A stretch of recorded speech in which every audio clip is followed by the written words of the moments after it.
Ya, kita beralih ke pertanyaan berikutnya. Assalamualaikum Ustadz. Waalaikumsalam warahmatullah. Mau penjelasan Ali Imran 147. Dalam doa itu ada kata-kata, dan ya Allah aku berlindung, mohon maaf, dari tindakan-tindakan yang berlebihan dalam urusan kami. Maksud dari berlebih-lebihan itu apa? Apakah terlalu over, sangat besar menaruh kecurigaan, sangat was-was yang belum terjadi. Jadi yang dimaksud dengan berlebih-lebihan itu misalnya apa-apa, termasuk mengoleksi barang-barang sebanyak-banyaknya hingga mubazir. Mohon penjelasan. Jadi ada doa yang mengatakan Rabbana gfir lana dzunubana wa israfana fi amrina. Rabbana gfir lana dzunubana. Ya Allah, ampuni kesalahan kami dan sikap kami yang berlebih-lebihan. Apa yang dimaksud dengan berlebih-lebihan di situ? Pertama, berlebih-lebihan itu artinya kita mengikuti nafsu-nafsu buruk. Dalam diri kita itu kan ada nafsu-nafsu buruk, ya. Seperti Anda contohkan tadi, suudzon yang berlebihan, kekhawatiran yang berlebihan. Khawatir itu boleh, tapi kalau khawatir membuat Anda tidak menjadi Anda menjadi orang yang tidak produktif, ya jadi salah. Khawatir kena corona, boleh, tapi kalau sampai Anda resign, ya, keluar dari kerja, Anda di rumah, terus di rumahnya itu yang benar-benar sangat steril sekali kan gitu, Anda nggak mau ketemu orang gitu. Nah itu kan sudah berlebih-lebihan.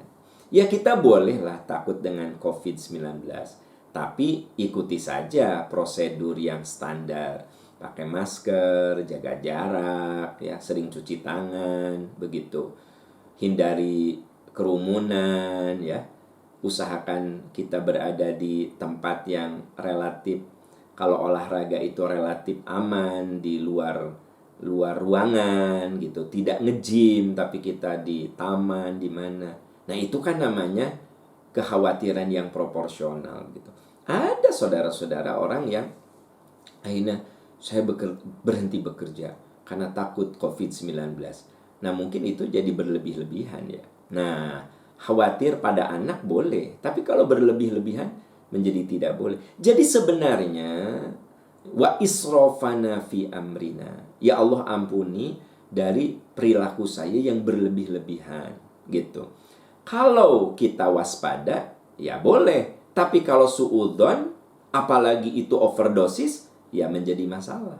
Ya, jadi kalau dalam hidup itu apapun yang berlebihan itu nggak bagus. Makanya kita mohon ampun dari sikap kita yang terlalu berlebih-lebihan. Boleh nggak mengoleksi? Ya boleh-boleh saja secukupnya. Sepatu tidak satu lah, ada beberapa. Bisi yang ini kotor, pakai yang ini. Bisi ini acaranya resmi, pakai yang ini. Acaranya casual, santai, yang ini. Ya adalah beberapa sepatu. Kan itu namanya sewajarnya ya gitu loh. Tapi kalau sampai sepatu ratusan ya gitu, padahal sebenarnya apa sih profesi dia? Lain lagi kalau misalnya dia sering naik panggung, dia sering tampil di depan orang banyak, kemudian ada tuntutan untuk untuk selalu berpenampilan fresh gitu kan. Suami Anda itu host misalnya, dia harus ini sampai jasnya beberapa cukup banyak, kacamatanya beberapa, batiknya juga banyak, sepatunya banyak. Karena memang suami Anda itu orang yang selalu tampil di depan umum gitu. Nah, berarti kan nggak masalah gitu. Nah, tapi kalau ibu ya sekali-kali keundangan ya, tapi tasnya sampai 40 begitu ya, sepatunya sampai 80, selop dan lain sebagainya. Nah, itu kan jadi berlebih-lebihan gitu. Ya. Jadi sebenarnya kita bisa mengukur diri apakah ini berlebih-lebihan atau bukan. Nah, bagaimana dengan orang yang senang mengoleksi, tapi koleksi itu sebenarnya investasi, ya? Ada kan begitu. Ngoleksi satu barang, tapi sebenarnya barang itu makin lama dia makin mahal. Nah, jadi kan orang boleh-boleh saja mengoleksi jam tangan, tetapi jam tangan itu makin lama, ya, makin berumur, dia makin mahal. Nah, itu mah bukan sekedar mengoleksi, tapi itu namanya investasi. Jadi, kita bisa membedakan mana mengoleksi yang sifatnya hura-hura, mana mengoleksi yang sifatnya investasi. Kalau yang sifatnya investasi tidak apa-apa. Tapi kalau yang sifatnya kemubaziran, nah innallaha wala tubadzir tabdzira innal mubadzirina kanu ikhwana syayatin. Jangan kamu memubazirkan harta, karena orang yang memubazirkan harta itu temannya setan. Ya, jadi coba sekarang ini evaluasi lagi. Anda senang mengoleksi apa? Cek, apakah yang Anda koleksi itu dia tiap hari makin turun, harganya makin turun, makin turun. Nah, berarti dia bukan investasi. Ya, apa artinya? Ya, Anda buang duit. Nah, itu namanya mubazir. Nah, tapi kalau Anda lihat, oh iya, kalau yang ini saya beli dulu 2 juta. Sekarang kalau dijual 4 juta. Ya, dulu saya beli 5 juta. Sekarang kalau dijual orang bisa mau loh 12 juta. Nah, mengoleksi seperti itu, ya apa bedanya dengan menabung? Ya, tidak ada beda gitu. Apa bedanya dengan Anda punya tanah, ya, tanah yang tadinya 1 meternya 100.000 sekarang sudah 1 juta. Terus apa masalahnya? Kan dibolehkan dalam Islam sebenarnya. Itu manusiawi sekali. Itu sangat-sangat manusiawi. Nah, jadi kembali ke persoalan inti adalah yang dimaksud berlebih-lebihan itu apapun bisa ada di dalamnya. Ya, teman-teman, ibadah juga tidak boleh berlebih-lebihan. Coba Anda baca dalam hadis Sahih Bukhari, Nabi kan pernah menegur sahabat yang ibadahnya berlebih-lebihan. Dia bilang, ya Rasulullah, saya tidak akan tidur. Saya mau tahajud terus. Kata yang satu, ya Rasulullah, saya tidak akan berbuka. Saya akan puasa tiap hari. Kata yang satu, ya Rasulullah, saya tidak akan beristri. Dan saya tidak akan menyentuh istri saya. Karena takut akan mengganggu ibadah saya. Gitu. Apakah Rasul senang dengar orang kayak gitu? Tidak. Nada suara Nabi naik. Nah, aku orang yang paling takwa di antara kamu. Aku gak pernah begadang. Ya aku ada tidur. Aku tidur lebih awal, bangun lebih awal. Aku tidak pernah berpuasa tiap hari kecuali Ramadan. Ramadan aku tiap hari. Tapi di luar Ramadan aku gak pernah tiap hari. Sum yauman waftir yauman. Kalau kamu mau, coba saum sehari, berbuka sehari. Dan aku juga beristri. Aku memperlakukan istriku dengan baik. Badanmu punya hak. Keluargamu punya hak. Itu kembalikan kepada haknya. Nah, jadi ibadah yang berlebihan juga nggak bagus. Itu tuh ibadah, saudara-saudara. Ada orang yang bertanya, Pak Aam, suami saya tuh sedekahnya luar biasa. Tapi kalau ke istri dan anak pelit, Pak Aam. Nah, ini nggak benar.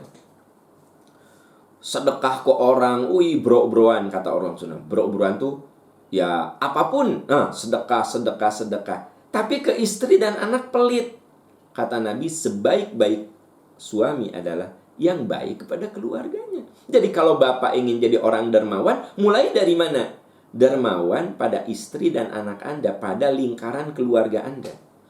Anda dermawan sama istri, dermawan sama anak, dermawan sama adik-adik Anda, dermawan sama orang tua Anda, mertua Anda. Next, dermawan kepada orang lain. Itu yang benar. Ini ke orang dermawan sekali, ya kan? Ke istri pelit, ke orang tua pelit, ke adik-adik kakak pelit. Gimana? Ini namanya tidak proporsional. Itu Rabbana ighfir lana dzunubana wa kafir anna sayyi'atina wa tawaffana ma'al abrar, atau Rabbana ighfir lana dzunubana wa israfana fi amrina. Dan ya Allah, ampuni dari sikap saya yang berlebih-lebihan. Yang berlebih-lebihan itu yang tidak proporsional. Tidak proporsional. Makanya para ahli hikmah mengatakan al-ilmu qabla al-amal. Ilmu itu harus lebih dulu sebelum Anda beramal, supaya amal kita selaras, senafas dengan ajaran, dengan ilmu. Orang ya cuma semangat beramal tapi tidak dibarengi ilmu. Jadi aja israf, berlebih-lebihan. Nah, kita ini harus menjadi orang yang berusaha berilmu, mencari ilmu dan beramal gitu. Ini yang dijelaskan di surat Az-Zumar ayat 18. Alladzina yastami'unal qawla, orang-orang yang mendengarkan pembicaraan. Apa arti mendengarkan pembicaraan? Dia senang mencari ilmu. Jadi orang yang haus ilmu itu senang jadi pendengar, senang jadi pembaca, senang menjadi penelaah. Ya, fayattabi'una ahsana. Dia ikuti yang terbaik. Dia ikuti setelah apa? Setelah yastami'unal qaul, setelah belajar, setelah mendengarkan, setelah menelaah, setelah meneliti.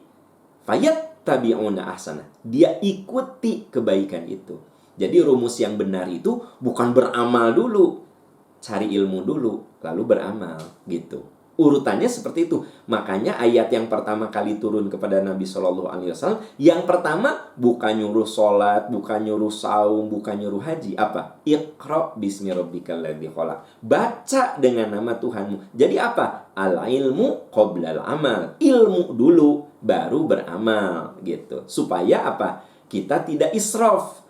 Kita tidak berlebih-lebihan dalam suatu hal, baik dalam ibadah, dalam kehidupan dunia, dalam kehidupan akhirat. Kita tidak boleh israf, berlebih-lebihan.